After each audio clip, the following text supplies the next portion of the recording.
Pemirsa, seorang pengendara yang terjaring operasi penyekatan mengajak duel petugas. Pengendara tersebut menolak swab tes saat melintasi jembatan Suramadu.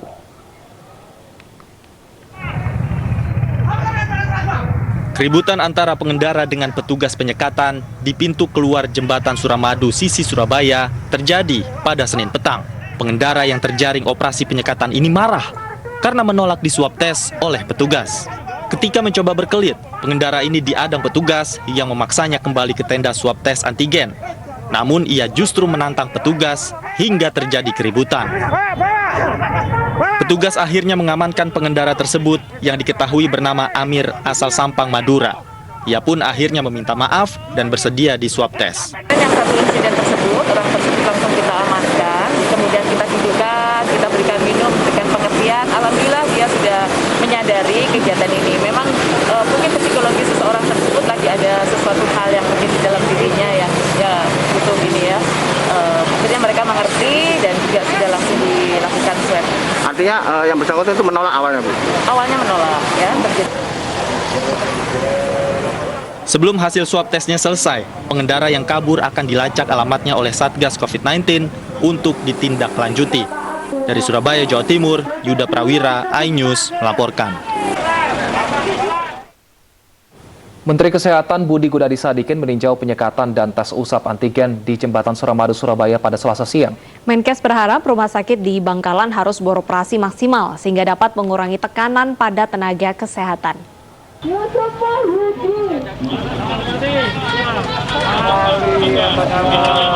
Usai meninjau kondisi penanganan COVID-19 di Kabupaten Bangkalan, Madura, Menteri Kesehatan Budi Gunadi Sadikin mendatangi pos penyekatan di akses jembatan Suramadu sisi Surabaya. Menkes berharap rumah sakit di Bangkalan harus beroperasi sehingga dapat mengurangi tekanan kinerja pada tenaga kesehatan. Selain itu, untuk membantu penanganan kasus COVID-19 di Bangkalan, Kementerian Kesehatan juga akan menyuplai obat-obatan dan ventilator. Rumah sakit di sana harus dilanjut dulu supaya tekanannya nggak besar. Ya. Yang sakit dibawa ke Surabaya, Gubernur udah mau bantu. Karena di Surabaya kapasitasnya bagus dan masih cukup. Tenaga kesehatan, perawat, obat-obatan, ventilator udah kita tambah.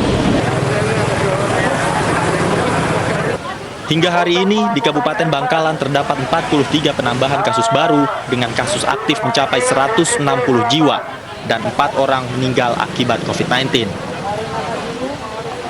Dari Surabaya, Yuda Prawira, iNews melaporkan. Sementara itu pemirsa, satu lagi daerah ditetapkan sebagai zona merah yaitu Pati, Jawa Tengah. Kondisi ini diperparah dengan tingkat ketersediaan ruang isolasi yang berada di angka 92,5%.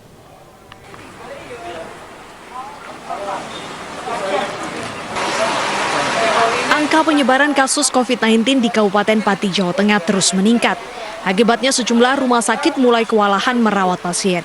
Saat ini Pati termasuk dalam daerah dengan rasio kapasitas ruang isolasi tertinggi, mencapai 92,5%, sehingga hanya tersisa 7,5% ruang perawatan. Kondisi tersebut diperparah dengan banyaknya tenaga kesehatan yang terpapar COVID. Bahkan sejumlah puskesmas terpaksa ditutup sementara untuk sterilisasi. Kemudian juga melakukan PPKM mikro. Karena apa? Karena jangan sampai nanti penanganan itu secara global, tapi secara fokus pada kasus-kasus yang saat ini ada klaster-klaster itu.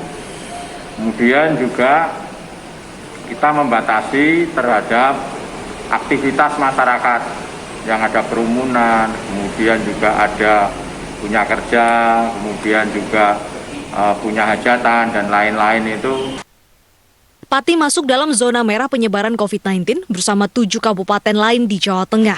Pemerintah daerah berharap warga dapat mematuhi 5M guna menekan angka penyebaran kasus COVID-19. Dari Pati, Jawa Tengah, Atta Suharto, iNews melaporkan. Dan untuk mengetahui data terkini dari wilayah Pati, perihal meningkatnya jumlah pasien COVID-19 di sana, sudah bersama kami Dr. Edi Sulistiono, tim Satgas COVID-19 Kabupaten Pati. Selamat siang, Dr. Edi. Selamat siang. Dr. Edi, saat ini berapa total pasien positif di Pati, Pak Edi? Kalau total pasien positif di Pati saat ini ya sekitar 5.000 ya. Baik, sudah mencapai ribuan ya dokter? Ya, Kalau total mulai awal loh ya, mulai awal sampai sekarang. awal tahun, Kumulatif. Iya sampai sekarang. Kumulatif mulai pertama kali COVID muncul sampai sekarang. baik, berarti mulai 1 tahun yang lalu. Iya 1 tahun yang lalu. Ya. Oke, kalau saat ini bagaimana ketersediaan okupansi rumah sakit? Apakah memang sudah hampir 100% terpenuhi? Saat ini sebetulnya Pati ini kan mempunyai 10 rumah sakit. Total bed yang disediakan ada 370. Dan saat ini yang terpakai baru 241. Sehingga baru 65% sebetulnya yang bukan 92%. Baik. 65%. Jadi masih ada persediaan bed yang masih kosong.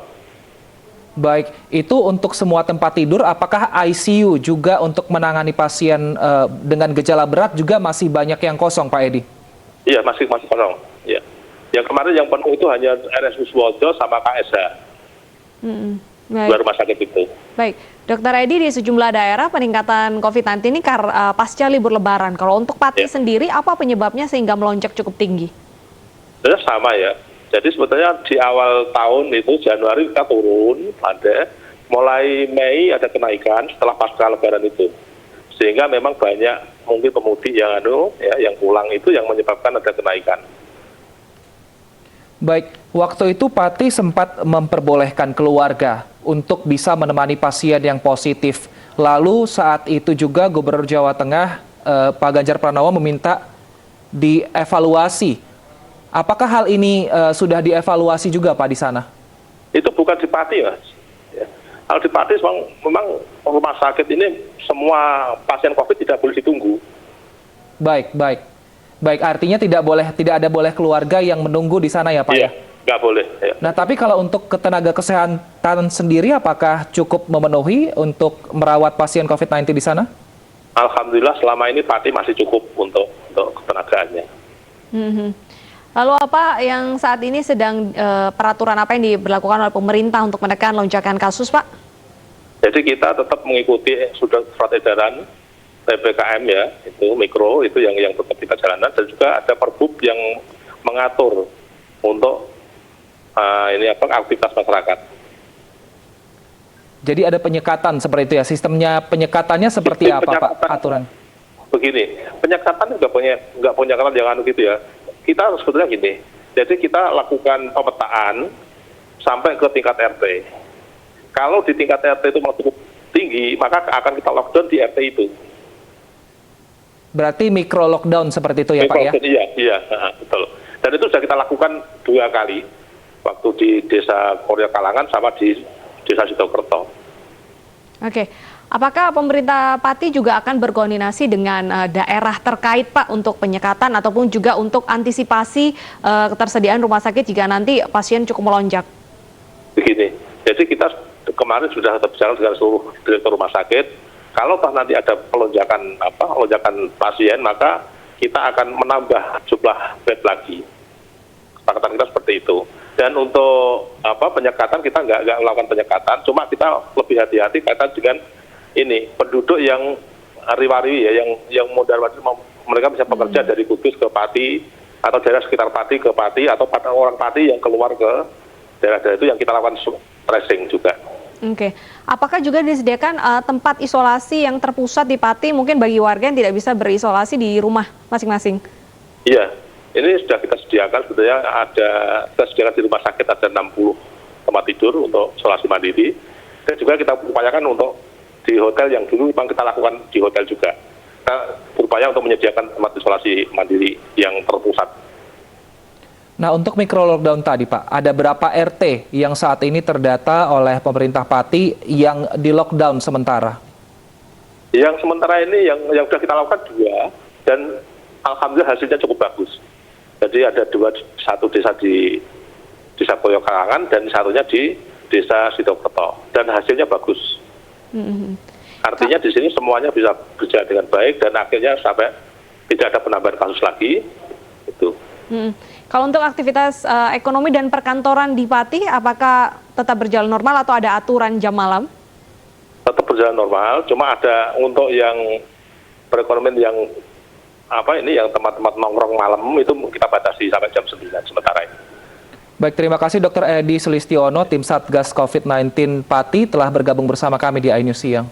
Terima kasih. Pemirsa, klaster baru pasien COVID-19 ditemukan di Bantul, Yogyakarta. 18 anggota paduan suara gereja dinyatakan positif. Sementara di Bandung, Jawa Barat, akibat peningkatan jumlah pasien COVID-19, ruang ICU di Rumah Sakit Hasan Sadikin Bandung sudah terisi 90%.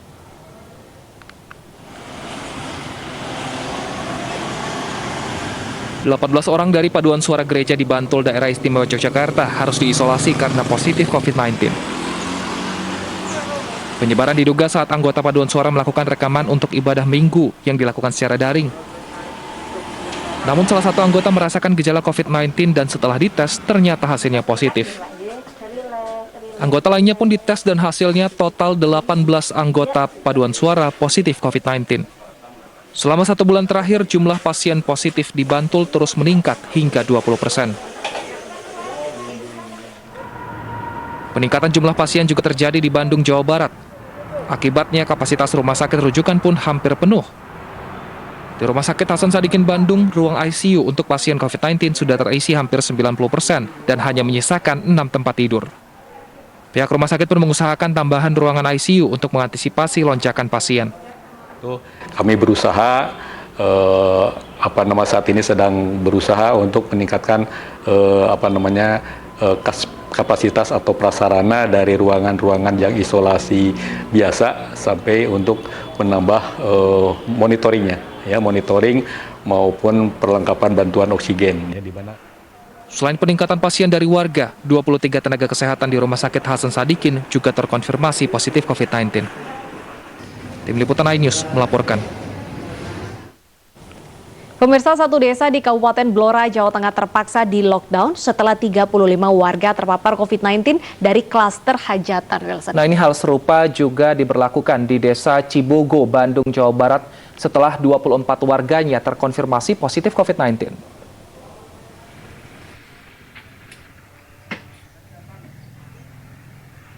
Desa Balongsari, Kecamatan Banjarjo, Kabupaten Blora, Jawa Tengah, di-lockdown oleh tim gabungan Satgas COVID-19 kecamatan setempat. Penutupan menyusul adanya klaster hajatan di desa tersebut, di mana sebanyak 35 warga terpapar virus corona usai menghadiri hajatan. Selain mematuhi protokol kesehatan, selama lockdown seluruh kegiatan masyarakat dibatasi. Warga dari luar desa juga dilarang masuk. Sterilisasi juga ditingkatkan dengan penyemprotan disinfektan. Kemarin dari tes swab tahap 1 sebanyak 50 orang yang positif 30. Yang lainnya? Terus yang lainnya ini masih menunggu. Ini berarti di lockdown, Pak? Ini lockdown ya, di sana.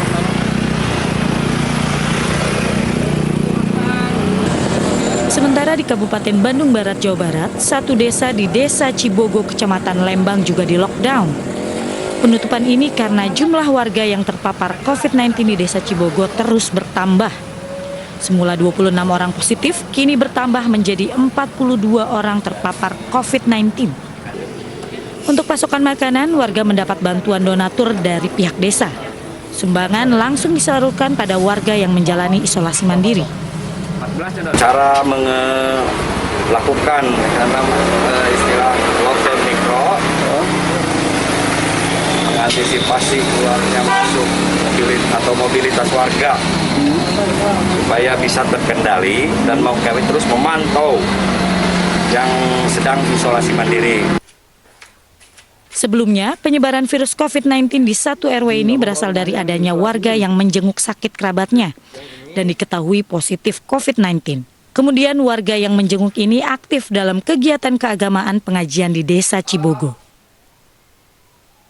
Dari Blora, Jawa Tengah dan Bandung Barat, Jawa Barat, Tim Liputan iNews melaporkan.